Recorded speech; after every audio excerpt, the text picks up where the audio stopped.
Now, I don't see Jerry Hogg in here yet. Y'all know he's got a birthday tomorrow, right? So when he comes in here, I'm going to embarrass him and we're going to sing happy birthday to him. But I'll start that for you. All right, tonight is the last lesson in this two-quarter series. I think next Wednesday we're supposed to have a singing night.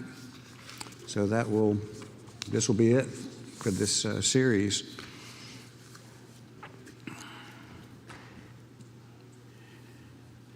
Yeah, they're still drifting in.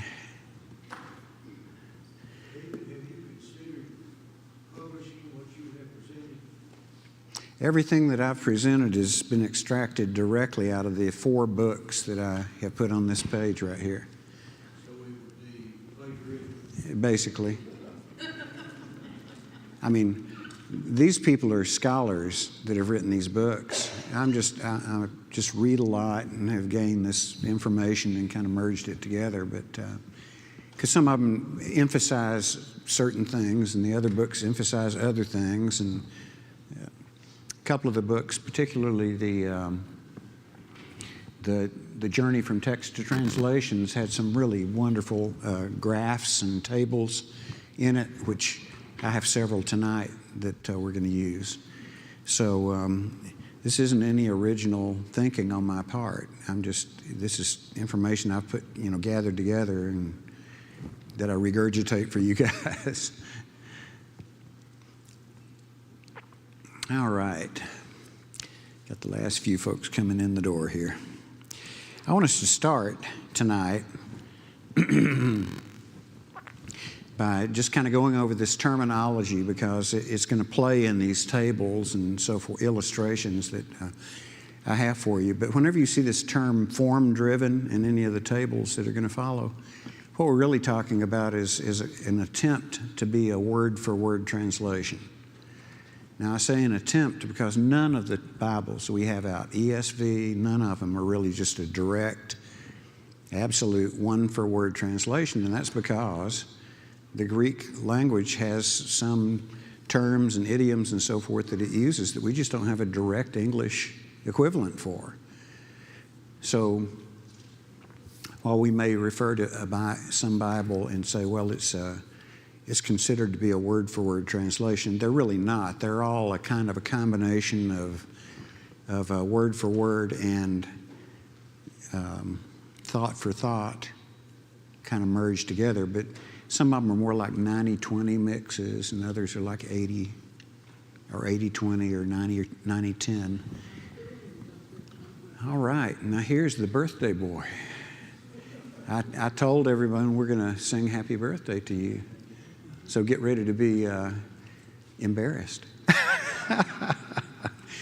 He's going to be 83 years old tomorrow. So happy birthday to you, happy birthday to you, happy birthday, dear Jerry, happy birthday to you, and many more. Yeah. Oh, come on. 83, that's right. Well, I'm only 71, so you got a few years on me. But these terms up here, when we look at Bibles like, for instance, the NIV, you'll see that I refer to it as being a meaning-driven or a dynamic equivalent type of translation. And what that means is they're more interested in sort of a thought-for-thought type translation than they are a word-for-word. So in any of these tables that are going to follow, or any of these Bibles we're going to look at, when I use the term dynamic equivalent or meaning-driven, that's what we're talking about. It's where they read the Greek text and then try to pick an English phrase that they think best represents the idea that was in that phrase. So they're not fixated on trying to do a direct word-for-word type translation. And then you have paraphrases. I guess if you can feel comfortable with the paraphrase Bible, have at it. But for me, it's like someone that reads something in the Bible and then just restates it just ad hoc out of their own words. So instead of saying something like, that Peter walked over to where Jesus was. A paraphrase might say something like, Peter was wearing a red robe and he walked down this rocky lane while the birds were singing and blah, blah, blah, blah. And they just elaborate and they may arrive at the same point where Peter leaves where he's at and ends up where Jesus is. But they're very loose and free, with the way they do the translation. So whenever you see one of these referred to as a paraphrase, again, like I was saying with the ESV, all of them kind of are somewhat a blend of each of these things. It's just that some of them are very intentionally more word for word than others. But I wanted you to understand what we are and are not talking about as we go forward and look at these. And this is true with the Roman Catholic Bibles, the more recent translations of the Roman Catholic, that the Roman Catholic Church has done, as well as the ones that the various Protestant groups have done. Whoa, where did my audio go? Oh, okay. Well, let me just talk for a minute then. When I was looking this up, all this information up, I went online and I started doing searches for Bible translations or partial translations that had been done, let's say between 1970, which is where you left off last week, and about 2000. And as far as complete Bible translations during that period from 1970 to 2000, there were at least 32 completely new, whole Bible translations. Now, if you include all of the ones that are just translating the Psalms or some specific book, there are dozens and dozens and dozens more. Tonight, as we go through this material, I brought a thumb drive if you guys need that. Oh, okay. All right. All right. Presto changeo. We've got audio or visual. Okay. So what I did, since there are so many of them, I tried to go through and pick the ones that I thought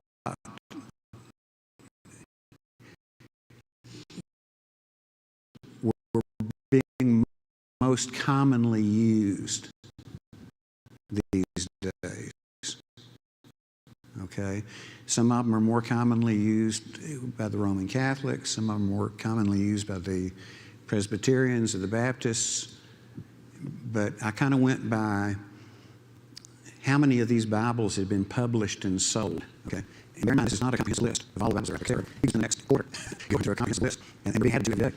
So then I went and I looked to see from the year 2000 up until the present how many new whole Bible translations had come out. And there were 39 of them, okay? 39 just since 2000. And so again, you have to kind of squash this down to what is the most usable material, because they're all kind of translations that have been made by single individuals that have very narrowly focused little audiences of people who read them. But the ones I've tried to pick and include in these next several slides are the ones that are more commonly published and read and used by large congregational groups, like, let's say, the Southern Baptists or the Presbyterian Church or us. So this first slide we've got here, we'll start up there with this New English Bible. There was an English Bible translation that came out of the King James tradition back in the 1800s. And this is the New English Bible. It's like a revision of that former text. But it came out in the year 1970. They say that it's a word for word. And this National Council of Churches was the group that decided to do this translation. Now, I don't know anything about the National Council of Churches, so I can't even get into that side of all of this. But this translation took the English Bible that had been produced in Great Britain. They tried to go in and revise the language to bring it up into modern day English, at least as of 1970 anyway. But they did decide to leave in a few of the anachronisms, like the word thou, whenever divinity is being referred to. Now, there isn't an equivalent in the Greek language to thee and thou, okay? But they thought it was a respectful, it had a high respectful tone to it. And so they left the thou in there, which of course led them to have to make frequent revisions from the text because they were taking liberties by inserting those types of archaic words in there. And then we have the New American Standard. This Bible kind of stands on a pillar as far as English translations go. Everything that I've read in all the different books, they always talk about the New American Standard because of the excellence of the translation, okay? It's not perfect. You know, it has its own little idiosyncrasies, but the New American Standard Bible that was published in 1971 was, if you read the preface for it, it specifically says that it was an attempt to be a word-for-word translation. And this Lockman Foundation out in California is the group that gathered all these translators together. And what they did is they tried to go out to the Presbyterians, the Church of Christ, all these different groups, and pick the best scholars they could find from each of those different groups, put them together and do the translation. So that's a first key when you're trying to pick a Bible to read. If you pick a Bible where they've deliberately tried to pick scholars from a broad variety of backgrounds, it tends to minimize the amount of theological or denominational influences that get injected into the way that the sentences are rendered when they do the translation. But the New American Standard Bible is an excellent translation of the American Standard Bible of, what was it, 1901 or somewhere along in there, 1901. And so that's one you could kind of put a little tick mark beside and say, well, that's a real good one to start with. And then we have the Good News Bible. I've got one of these at the house. They were very popular back in the mid-1970s. They had these little stick figure drawings all through them. Some people are nodding their heads like they know what I'm talking about. But they had someone illustrated them with these little stick figures all the way through. And there were a lot of these Bibles out. It's written in what's called a dynamic equivalent. So it's a thought-for-thought translation, not a word-for-word translation. As you go back through the history of Bibles, it's not until way up into the 20th century that you start seeing these thought-for-thought translations. I mean, really, it really came on strong back around 1970, this idea that, well, we're not going to try to just directly translate word for word what the Bible says. We're going to try to figure out what the writer intended, and we're going to rephrase this to match what the writer intended. But it's a very simple translation. The whole emphasis is on trying to write sentences that are very easily comprehended. And they push the verbiage that they use, the nouns and verbs and all this sort of thing, down to about what you would expect of an elementary school student. So it uses a very limited vocabulary, okay? I've got a chart I'll show you all here in a few minutes where we'll look at all of these different translations, and it will show you what the grade level is that they're written at as far as the language goes. Yes? Is it safe to say these are the first ones that really came out after the Dead Sea Scrolls were found? Well, yeah. It took 25 years before they really Right. tried to make any. Yeah, in the 1940s, when some of those things were being analyzed and coming to light, it deeply affected all of these translations. There weren't any major ones between 45 and 70 that I understand. Yeah, the Revised Standard kind of fits in the middle in there, but the Revised Standard was an excellent translation given all the material they had to work with, because remember, all the big three manuscripts, the Sinaiticus and the Alexandrian and the Vaticanus, those had all come to light back in the 1800s. So they had been scrutinized and published, and the Westcott Hort type of Greek lexicon had been created, all coming out of that period. So, and all of these Bibles here were deeply influenced by this much older and more reliable Greek that they had to work with. There was a lot of material that came to light during the first half of the 20th century. That's right. Mm-hmm. Take advantage of those things. Mm-hmm. Did you hear what he said? He said early in the 20th century that a lot of these manuscripts, back several lessons ago, I talked about all these Greek manuscripts and so forth, the papyri that were being found over in Egypt. The Revised Standard did have that information available to them, and they did use that, as these manuscripts, as these Bibles do also.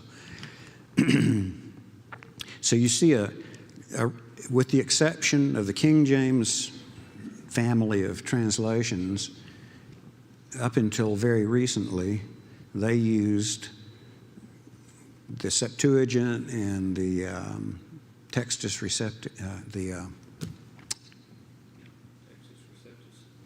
Textus Receptus is the Greek and Hebrew that they used. Most of these Bibles, including the New King James, kind of bent away from that and began looking at the Westcott Hort type of Greek text, which was a good thing because it was much more accurate. But then in 1978, here we have the New International come out. And I bet you just about everyone in here's got a New International, right? Let's have a show of hands. How many people have a New International? Yeah. A very, very popular translation of the Bible. And it's kind of a mix, very much like the ESV is, between word for word and dynamic equivalence.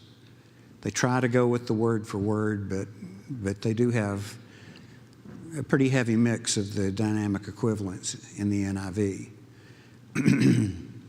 So it's not quite as over to the more literal as the ESV is, for instance. But it was put out by the New York Bible Society, and they, again, used this large panel of like 110 scholars, broke them up into committees, gave them each their assignments, went through multiple reviews, which is part of what Jack Lewis did, John's dad, in reviewing and scrutinizing and revising and so forth until they arrived at the text of the New International. It's very popular. It's very readable. That's one of its strongest suits, is that it uses updated language, and it just the flow of the language is very readable, and that's why people love it. Okay, but it is not. It's more of a dynamic equivalent than it is a word for word. You just need to know that. It's not strictly either one, but it bends more toward being the dynamic equivalent.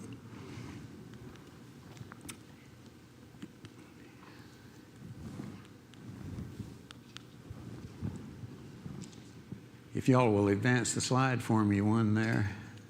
Thank you very much. Okay, so then in 1982, we had the New King James come out. And as we've talked about in previous lessons, the King James has gone through revision after revision after revision after revision, all down through the 1700s, the 1800s, the 1900s, and so forth, because it was such a loved version of the Bible with the beauty of its language and so forth, that people were just wanting to kind of update the language, basically kind of keep the same feel and the same melodic sound to the language. I mean, you read the 23rd Psalm in the King James, and then you go try to read it out of something like the ESV, and it just doesn't sound the same, okay? There's a beauty to the language that they were trying to retain, but they were trying to upgrade the vocabulary. So when they decided they were going to do this translation of the New King James, instead of referring to the Septuagint as being the sole source, for instance, of all the Hebrew, they decided to use the Masoretic text, which is good. The Masoretic text is what the Jewish community uses, and is historically, that's been their text, okay? So it was a good decision they made to use the Masoretic text, but they still referred back to primarily to the Textus Receptus, which is not as accurate as the Westcott-Hort type of Greek text. So again, it's still kind of on that shaky ground with the Greek, but became a very popular translation. It again was a committee-based translation that Thomas Nelson's publishing people put out, and we use it extensively. And they've sold millions and millions of them. So it's a very popular translation, a current translation. Are you still talking about New King James? I'm talking about the New King James. I mean, it's very popular. Because there's a whole group of people out there that sort of the lineage of their congregations and all that go back to using the King James. And there were a lot of them that wanted to continue that. And so, but they all at the same time realized that the language and the phrasing and all that needed to be brought onto a modern plane so that people could understand it better. So that was the attempt with the New King James in 1982. And then we have a new revision of the Revised Standard Version that came out. There were several of them, but I think the latest one is in 1989. Now, they may have revised it again since then, I don't know, but I know that there was a revision in 1989. It, again, is an attempt for a word-for-word translation, and according to all of the critics that have read it, they said it's a very excellent literal revision of the RSV. Okay, so the Revised Standard Version, the only thing that kind of bothered me when I was looking at some of these things that were being discussed is they talk about gender inclusion. And of course, that's an effect of our society here, where instead of saying things like mankind or that God wishes all men to come to repentance, they would change that, God wishes all men and women to come to repentance. So you start seeing this use of that kind of terminology instead of sort of the generic reference to man or mankind or all men. They start using terms like all men and women. So that starts up in about 1989, which is about the time you see a lot of this stuff in our culture, right? So culture does influence these translators when they're creating these translations. And then we have this Revised English Bible. Well, the Brits had their English Bible like we had our American version, okay? And so in 1989, Oxford and Cambridge Press went back and took their 19th century translation of the English Bible, decided they're going to update it, put together a panel of scholars, and they did this literal revision and called it the Revised English Bible. So the English Bible had gone like from the EB, the English Bible, to the New English Bible, and now they have the REV, which is the Revised English Bible, REB. It's primarily sort of written in a British English kind of a syntax, okay? And then you have this thing that came out in 1993 called The Message. I think I saw one of these one time and read a little bit of it, but I don't have a copy of it, so I can't really speak to what it's like. Has anyone in here read The Message or bought one? Anyway, it's written in a dynamic equivalent. I mean, they make no bones about it that they're doing a thought-for-thought translation rather than a word-for-word translation. So they didn't even go into it with that as a goal. But they wanted to put an emphasis on comprehension. They used gender inclusion, and this time, for this translation, they brought the level of the language up to about a junior high school level. Okay, so it's not written on a real, heavy vocabulary or anything like that. It's written to be very easily comprehensible to most people. Yes. There's a new revised standard version. So Uh-huh. there must be a revised standard version. Yes. So there also must be a standard version. That's- These have been revised. Oh, yeah. So where did it fit in there? Well, in the previous lessons, we went through that. I just don't remember. Yeah, a lot of those, the original ones, like the English Bible or the American version and so forth, were written in the late 1800s or early 1900s. And that was considered a standard. And then they've been revised, a couple of times since then. Was there a Bible properly called the standard version? Well, there was the American Standard, Mm-hmm. the English, you had the English Standard, both of those late 1800s. Right. Were those that considered the standard of the standards? Yeah. So you got a revised and then a new revised and. Yeah. Right. Yeah, both the British tradition of these translations and the American language tradition of these translations goes back into the 1800s. And, they don't want to keep calling something the revised version over and over again, right? So some of them, they'll call them the New Standard Version or a Revised Standard Version. But we consider the Bible a standard for our lives.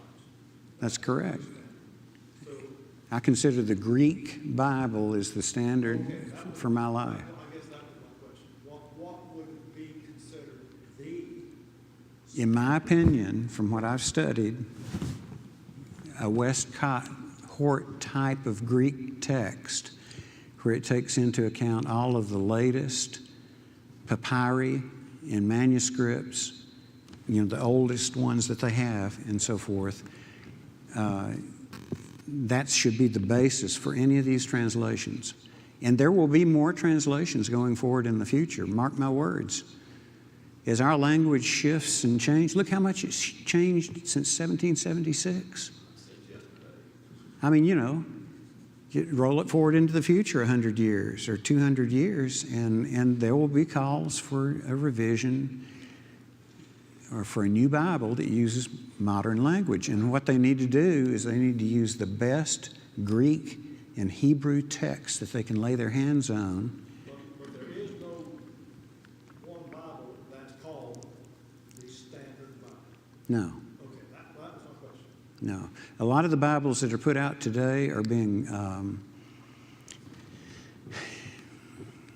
marketed, I guess is the best word for me to use, trying to target different denominational groups.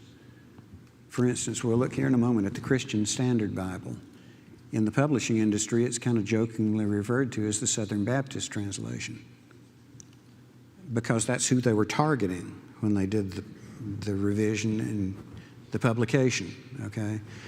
So you just have to take into account that men are doing this translation. But the source that they all have to go back to, regardless of whether it's a translation today or 100 years from now or one of these, is in the Greek text that they're using for the New Testament and what Hebrew text they're using for the Old Testament. That's the real standard. That's right. So what? It is a business. Mm-hmm. And when the publisher publishes a translation, he has a target market that he is going for. So he can tell the translators, this is what we're headed for. Or, if you go to him and say, I've got a translation, you want to know what's the target. Well, for instance, if a translation was being done today and they're trying to target all of the Presbyterian churches in America, what do you think they're going to emphasize with their cross-references and with their margin notes. They're going to be talking about things like predestination and so forth. It's the same thing with the Christian Standard Bible and its cross-references and all that, where it has such a strong emphasis on the concept of salvation by faith alone. So don't be fooled. I mean, that's why we are teaching this course, so that at the end of the day, you'll have the tools you need to analytically look at the Bibles that are published out there and know what their Achilles heels are, know what their strengths are. That's why I have about 5 different translations on my bookshelf. Every time I see a major difference between one or two of them, I look at all of them to see what in the world's going on. Yes? David, I do know we should get you on track here, but, we all come across the scripture occasionally where we say, well, I wonder what the Greek said. Mm-hmm. And, Jeremy will say, he usually says, well, I'm not a Greek scholar, but I have looked up in the Greek. He says, Right. so when we see those over here Mm-hmm. in Greek, or if we go and look at what the Greek is there a standard there, or is there a bunch of different Greek? There are several different Greek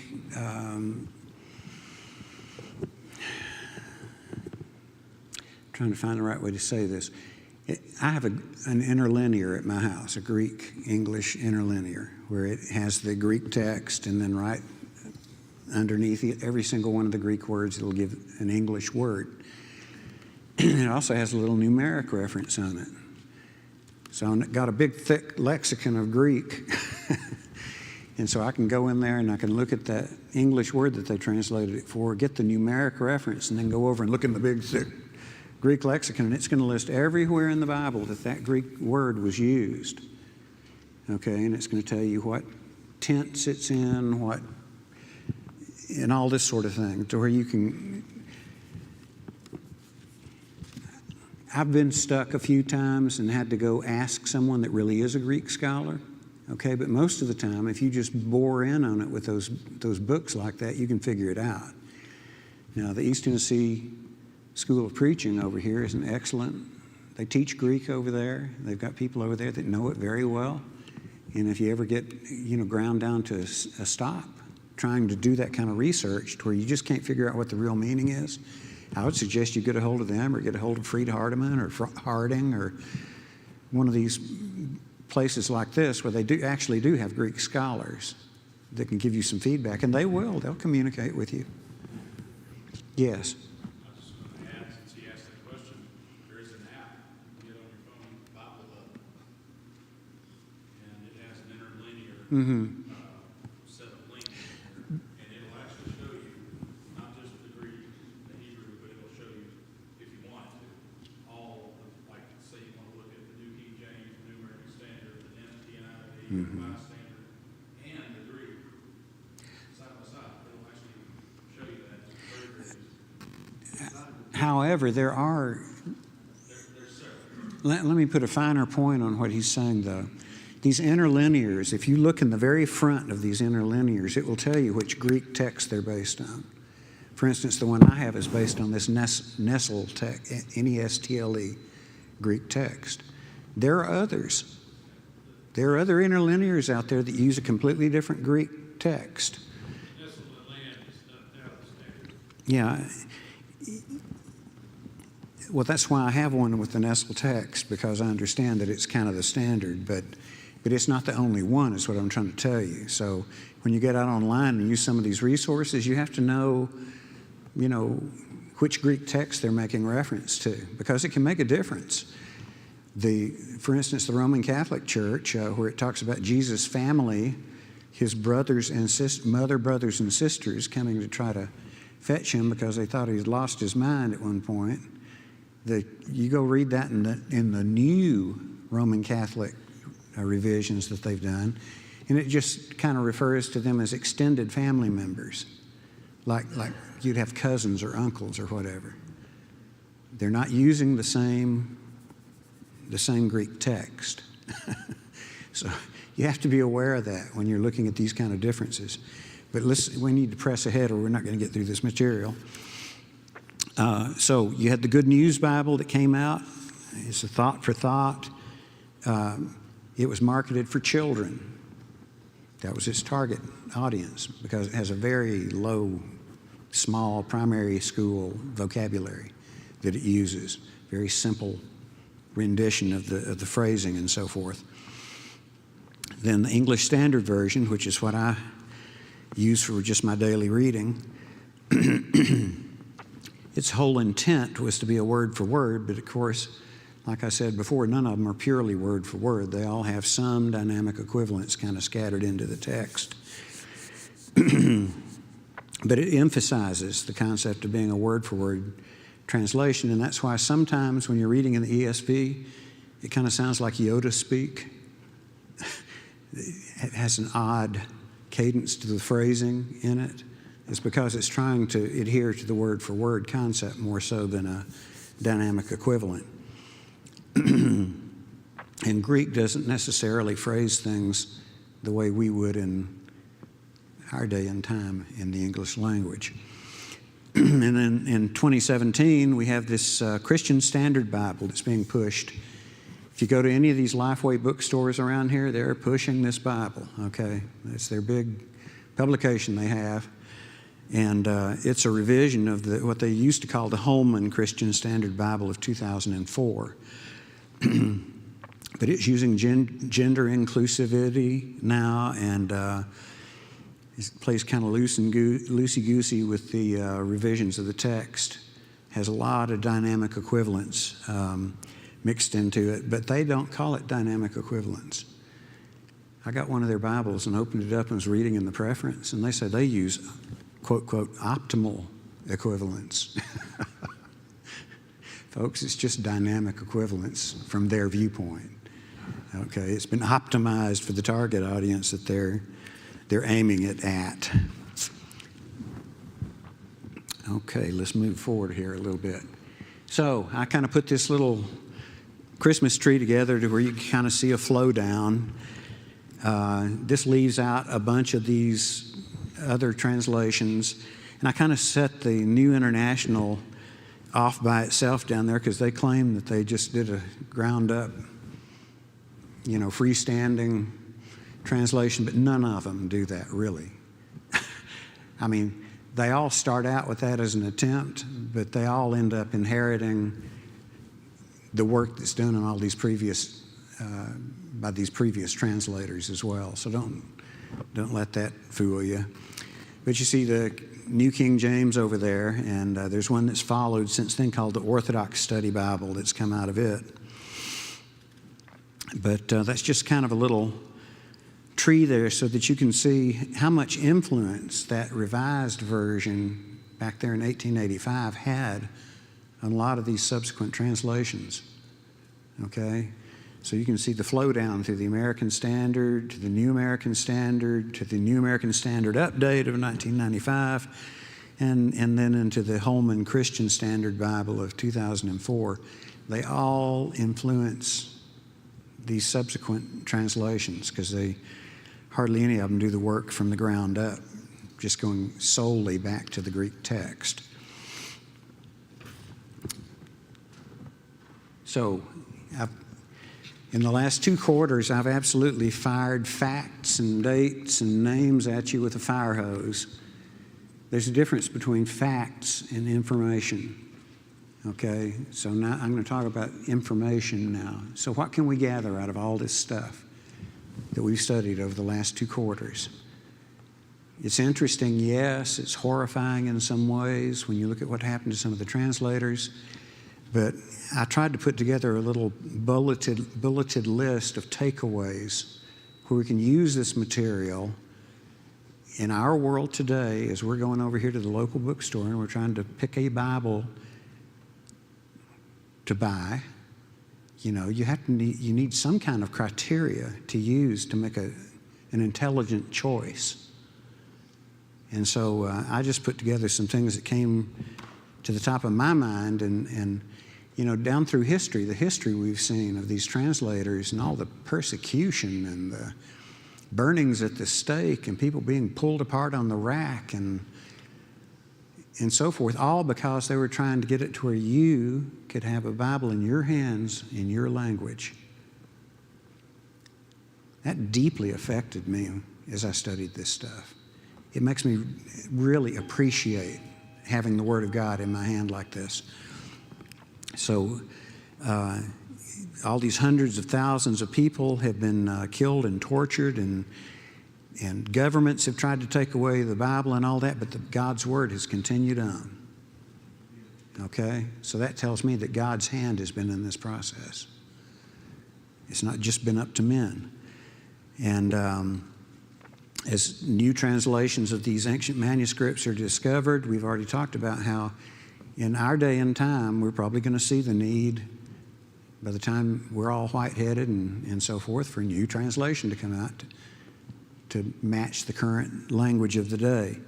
But I think we can very confidently pick a reliable translation for our use. Okay, so here's some continuing ideas I had about this. When you're looking at a Bible, was the translation done by one person or was it done by a committee? I think any of the Bibles you pick up that are done by one person are very suspect, because they're going to bring their denominational view or their theological biases into the way they translate the Bible. I don't care who they are. It's going to be in there to a greater or lesser degree. So I believe that translations that have been done by committees of scholars are a much better Bible, just in general, because it minimizes that sort of thing. Did the scholar or the scholars have the right credentials? In other words, did someone just gather together a bunch of preachers that all agreed with each other to do a translation and call it a committee? Or are these actually language scholars, people that know Greek and they know Hebrew and they know history and so forth and so on of the language to understand what the meanings of the words really truly are? Is the Bible that you have under consideration a translation or a revision?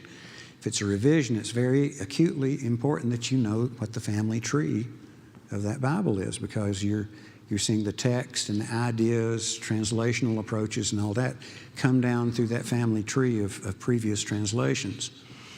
And then how old and reliable are the manuscripts that the translators are using? Are they still using the Textus Receptus, which everybody knows is archaic? I mean, it was not based on the best Greek that we have available today.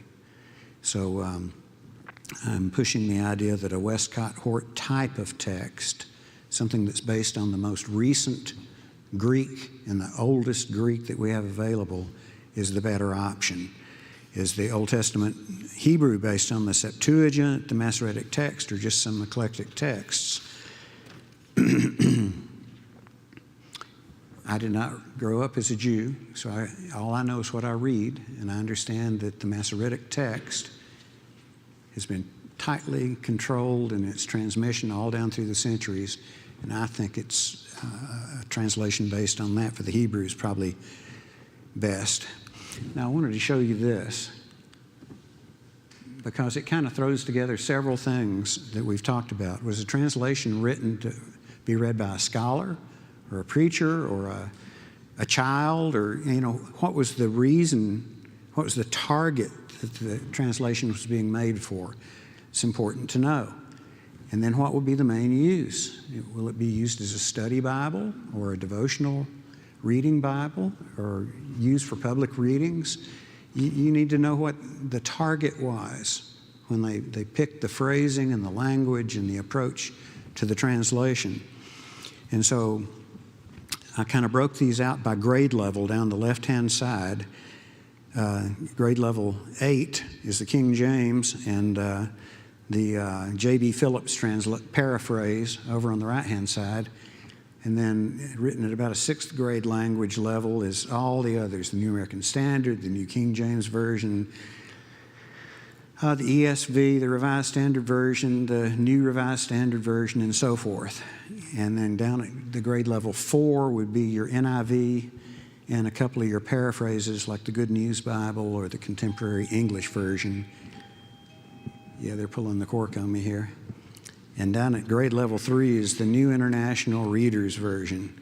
So the left-hand side is the more close to a word for word. The ones over on the right get off into goofy land with the paraphrasing, okay? So, in conclusion, in Isaiah 55:11, God says, so shall my word be that goes out from my mouth.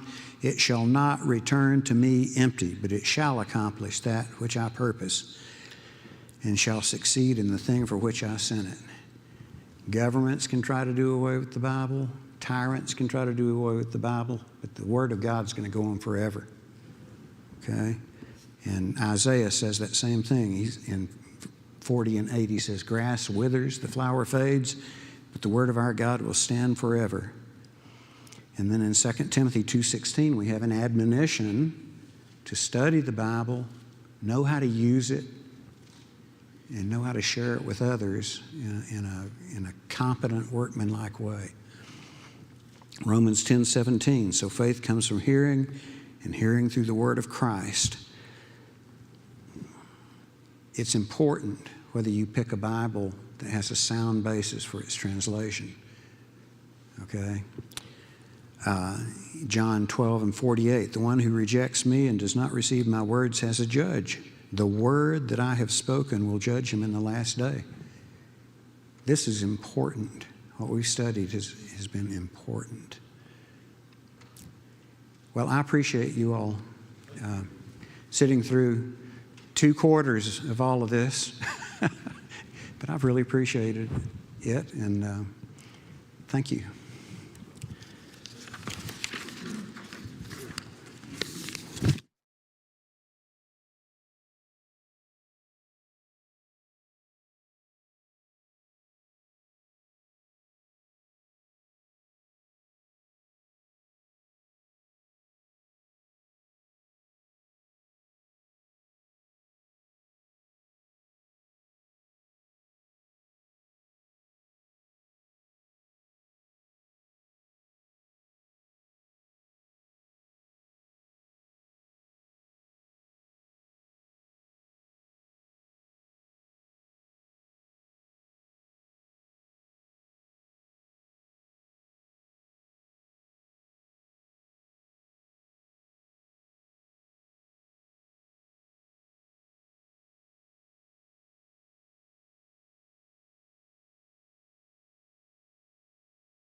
Good evening, everybody. If you'll go ahead and come in and have a seat, we'll get started with our devotional time.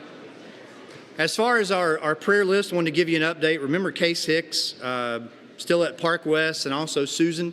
She's dealing with COVID, lots of other things, so just keep them in your prayers. Lots of folks that we've mentioned that are already in our bulletin. Of course, you can find that on Light Post under the Files section. Remember Maddie Hillis and Jared Burke. They both asked for us to be praying for them. And also keep the Lovell family in your prayers. I mentioned this Sunday, so visitation for Deanie will be Sunday, March the 3rd. So not this coming Sunday, but the next. March the 3rd, that'll be from 12:30 to 1:30. And the celebration of life will follow at 1:30. And then her interment is actually the next day on Monday. So just keep those things in mind. Again, that's all in the bulletin. Also, there were 4 ladies that were baptized as a part of the prison ministry, and I wanted to mention these ladies: Regina, Jessie, Ashley, Carrie, and Angela. And that is something we don't often talk about. We have both men and women that go into the jails, and what a great time to reach people and share the gospel with them. And they do a great job of that. They're very committed to that. And these are the results of those kind of things. Pathfinders, by way of announcements, Pathfinders, you guys have Devo at our house tomorrow night at 6:30. Also, we need to mention next Wednesday night is our devotional time, so we'll be singing, praying, and having some prayers and things like that. So that'll be here. Everybody will be back in here as far as the adults next Wednesday night. One other thing that you probably saw in the Light Post postings today for all the members, the elders are asking for your input on our service times again for Sunday night and Wednesday night. So make sure if you haven't, I think it's only been out for a few hours, and you guys, like 146 people had already, given your input. But make sure if you haven't done that you do that. I sent an email. It's in Light Post. There's a link there. So make sure you take the opportunity to do that. Leading us in our singing tonight is Brian Wharton. I'll have our devotional, and then Aaron Jackways will be dismissing us in prayer tonight at the appropriate time. So Brian.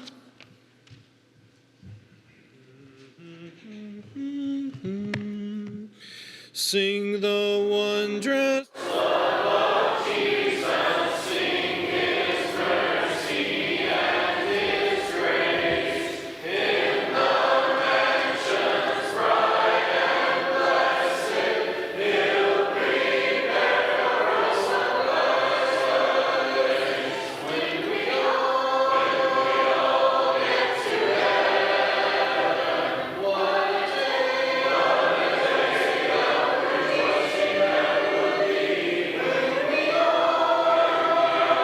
see Jesus, we'll sing and shout, let us shout the victory. While we walk the pilgrim pathway, clouds will overspread the sky.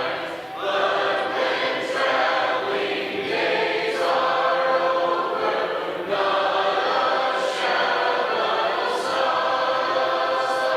When we all get to heaven, what a day of rejoicing that will be. When we all see Jesus, we'll sing and shout, let us shout the victory. Let us then be true and faithful, trusting, serving every day. Just one glimpse of Him in glory will the toils of required. When we all get to heaven, what a day of rejoicing that will be. When we all see Jesus, we'll sing and shout, let us shout the victory.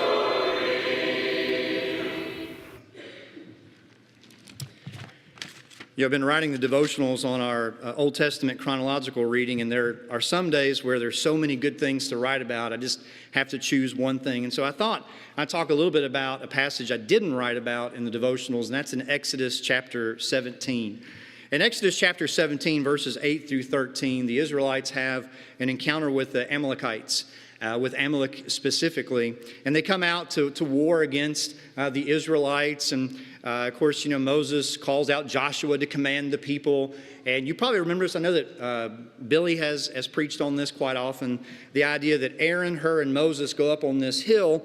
And while Moses raises the staff of God while he has his arms up, the Israelites are winning against the Amalekites. But when he starts to get tired and his arms drop, well, then they start to lose. So the first thing they do is, he's standing there and they get this massive rock. I guess Aaron and Hur must have been pretty strong. So they find a rock and Moses sits down. It's a little easier. He's got his arms up, but he still starts to drop his arms. And so Aaron and Hur come on either side of him, and they actually help keep his arms lifted up so that the Israelites can defeat the Amalekites. And that's exactly what happens. And that's what it says if you look at verse 12. But Moses' hands grew weary, so they took a stone and put it under him, and he sat on it while Aaron and Hur held up his hands, one on one side and the other on the other side. So his hands were steady until the going down of the sun, and Joshua overwhelmed Amalek and his people with the sword. We've probably all had someone come along and ask us to hold something for them before, right? Especially if you're married. Hey, hold my purse, right, guys? That happens. Maybe it's something light, like all of our wives' purses, okay? Or maybe it's something a little bit, heavier. If it's something light, it's not usually a big deal, but if you're like holding it for a long time, it can get kind of tiresome for that. Maybe if they've asked you to hold something heavy, my favorite is this. You're helping move someone, and they live like on the 3rd floor of an apartment complex, and like you're down on the steps, and you have the recliner sofa or sleeper sofa in your hands, and all of a sudden they say, wait a minute, and you're just standing there, and your legs are shaking, your arms are shaking, sweat is pouring down, and it's only 30 degrees outside.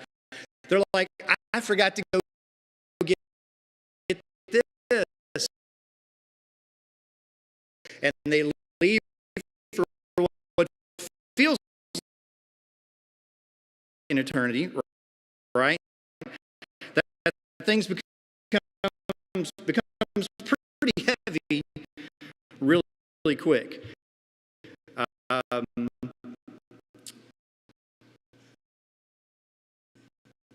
It doesn't take long